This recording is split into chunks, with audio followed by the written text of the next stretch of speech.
Iran Israel पर Donald Trump का बड़ा बयान। ईरान इजराइल में फिर जंग संभव है, कभी भी फिर युद्ध शुरू हो सकता है, ये डोनाल्ड ट्रंप ने कहा है। किसी भी वक्त ईरान इजराइल में युद्ध हो सकता है। ट्रंप ने कहा फिर से जंग जरूर होगी।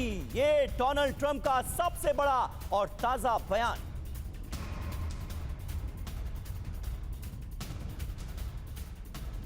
तो देखिए, डोनाल्ड ट्रंप जिन्होंने सीज फायर का जिक्र किया था, अब वो कह रहे हैं कि किसी भी वक्त ईरान और इजराइल के बीच जंग शुरू हो सकती है। तो डोनाल्ड ट्रंप का ये बड़ा बयान इस वक्त की बड़ी खबर है।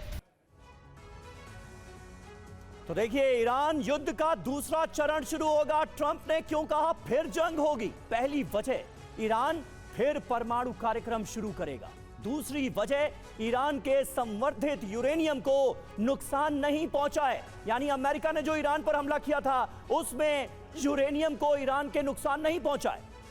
तीसरी वजह, ईरान ने IAEA को अपने प्लांट पर बैन कर दिया है। चौथी वजह, ईरान अमेरिका के सामने झुकने को तैयार नहीं है। पांचवी वजह, ट्रंप चाहते हैं कि ईरान का परमाणु कार्यक्रम हर हाल में खत्म हो। छठी वजह, नेतन्याहू, जी हां, नेतन्याहू चाहते हैं कि ईरान किसी भी हाल में परमाणु बम ना बनाए। वैसे नेतन्याहू की मंशा तो ईरान में सत्ता परिवर्तन की भी है, जिसके लिए अब ट्रंप ने इनकार कर दिया है। सातवीं वजह, परमाणु बम से इजराइल के अस्तित्व पर खतरा पैदा हो जाएगा, इसलिए जंग फिर मुमकिन है। मेजर जनरल ब्रजेश कुमार हमारे साथ मौजूद हैं, AVM OP तिवारी हमारे साथ मौजूद हैं, डॉक्टर संदीप त्रिपाठी विदेश मामलों के जानकार हमारे साथ मौजूद हैं। OP तिवारी जी, पहला सवाल आपसे। डोनाल्ड ट्रंप कह रहे हैं कि फिर जंग मुमकिन है, तमाम वजहें हमने गिनाई, क्या आपको भी मौजूदा हमलों, लड़ाई, संघर्ष, जंग के बाद जो सीज फायर हुआ है उसकी उम्र छोटी नजर आ रही है? संदीप, एक लाइटर साइड पे कहना चाहूँगा, अभी तक ट्रंप ने जो कहा है वो नहीं होता है।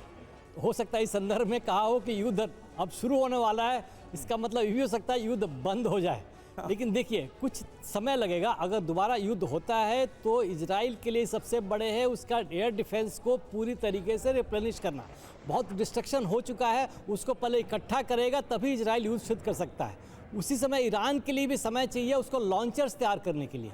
उसका मिसाइल का स्टॉक पाइल बहुत ज़्यादा है, लॉन्चर्स तैयार हो जाएंगे। तो अगर कह रहे हैं कि युद्ध होगा तो दोनों देशों ने टाइम लिया है अपने आप को अच्छी तरीके से रिकूप करने के लिए, अटैक करने के लिए। इस समय एक ईरान के पास एक एडवांटेज और हो गया है कि वहाँ की पब्लिक जो इस शासन से बहुत परेशान थी, पिछले 40 सालों से 45 सालों से बहुत परेशान थी, बहुत तबाह थी, वो चेंज करना चाहती थी। लेकिन उनको ये समझ में आ गया है कि उन्होंने अपने पड़ोसियों को देखा है कि जब भी वेस्टर्न इंटरफेरेंस हुआ है तो उन देशों की क्या हालत हुई है। उनमें इंटरफेरेंस भी इसी मकसद के साथ हुआ था कि हम आपका तख्ता पलटेंगे और आपके लिए सुख शांति आएगी। लेकिन क्या हुआ?